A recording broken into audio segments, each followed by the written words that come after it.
resources from the banking system, instead of putting the money in government bonds, they would look for customers to get. I mean, the present position is that if you look at savings in the economy, about 9 to 10% of savings are converted into household savings of 9 to 10% of GDP is in the form of financial savings that go through the financial sector. So this is the pot of money that goes through our financial system. But if the center and the states together absorb through a general fiscal deficit about 8% of it, there's not very much left.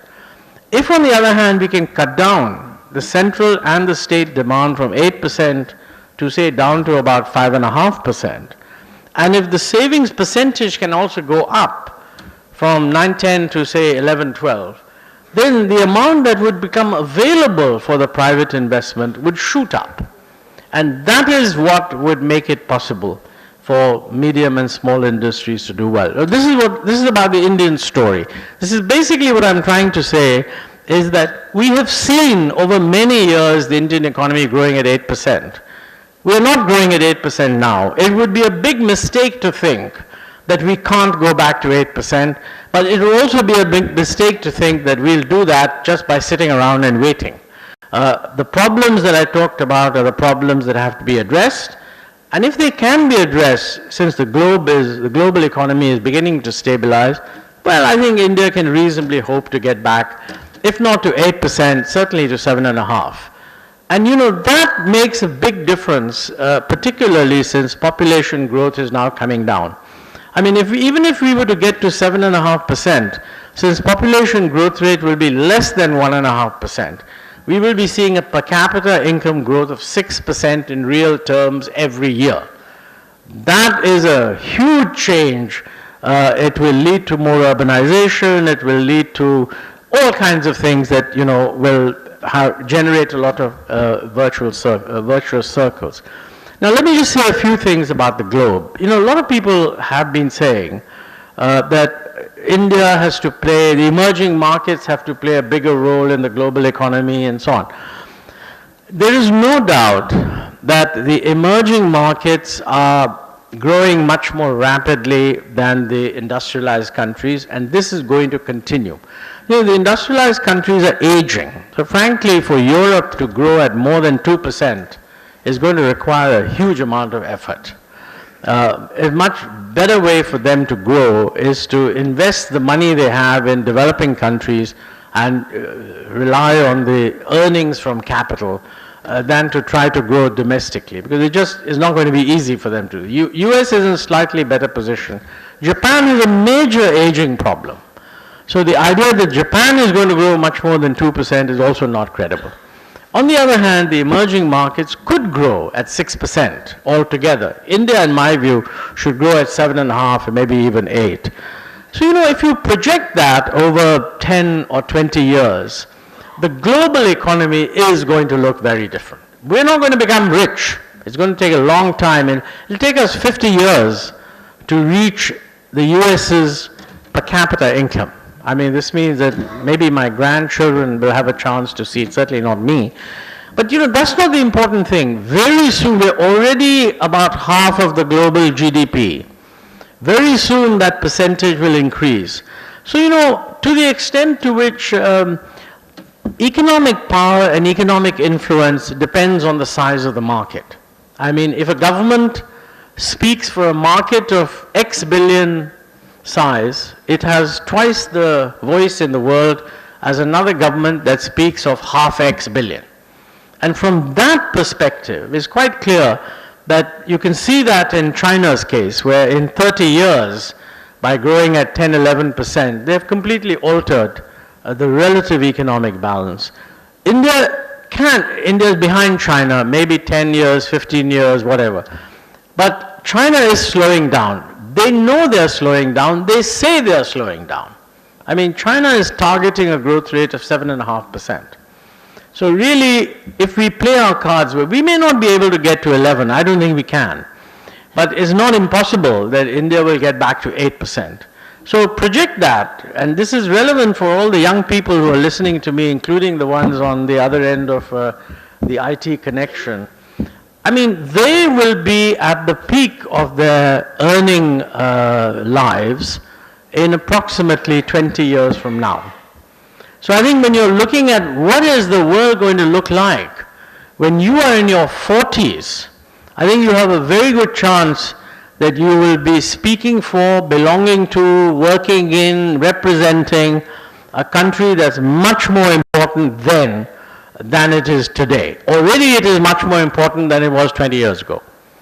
But you know, the bottom line in all this is that the single most important thing we have to do to make an impact on the world is to make an impact on ourselves. I'm not a great believer in the role of international negotiation, that they all have their role, we must negotiate, etc.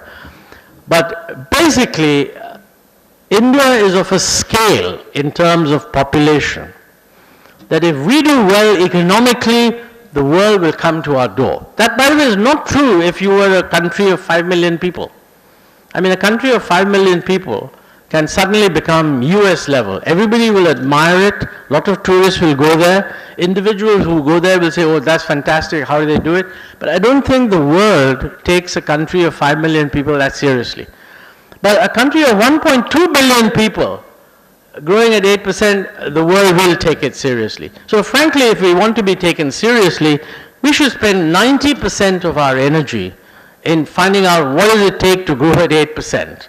A domestic effort geared at expanding our own economic performance would be the single most powerful instrument of foreign policy. But on the economic side, I think there's one thing we have to keep in mind, and that is that, it is a global world. And if it is a global world, we need to learn the relevant messages of what a global world sends out. And those messages are that, your trade policy cannot be very different from what it is in the rest of the world. Your investment policy cannot be very different from what it is in the rest of the world. Your tax policies cannot be very different from what they are in the rest of the world. And I find that in the debate, it's not that people disagree with this, but we still seem to have a mentality which says, why should I do this just because everybody else is doing it? What about sovereignty? Economic policy is a sovereign space. It is. But the point is, if it's a global world, we should unilaterally decide to adopt what are global best practices. Now, nobody disputes that when it comes to accounting standards. I mean, nobody gets up and says, what is all this global stuff? Let's have our own accounting standards. Never mind what the rest of the world does. We'll have our accounting standards. Actually, we do have our accounting standards. But quietly, they are being adjusted to global standards. I mean, the fact is that if you want other people to invest in your companies, if you want your companies to be taken seriously, if you want your companies to be able to borrow abroad, people need to know whether on a agreed basis, what is the financial position of these companies. Same thing is true of banks. I mean, if we don't have a globally acknowledged, fundamentally a globally acceptable regulatory system, why would anyone bother to take letters of credit, etc., issued by banks here seriously? So there are many, many areas where we need to recognize that these things are happening and we have to do things that are similar. Now, in our own policy, we are operating in that direction.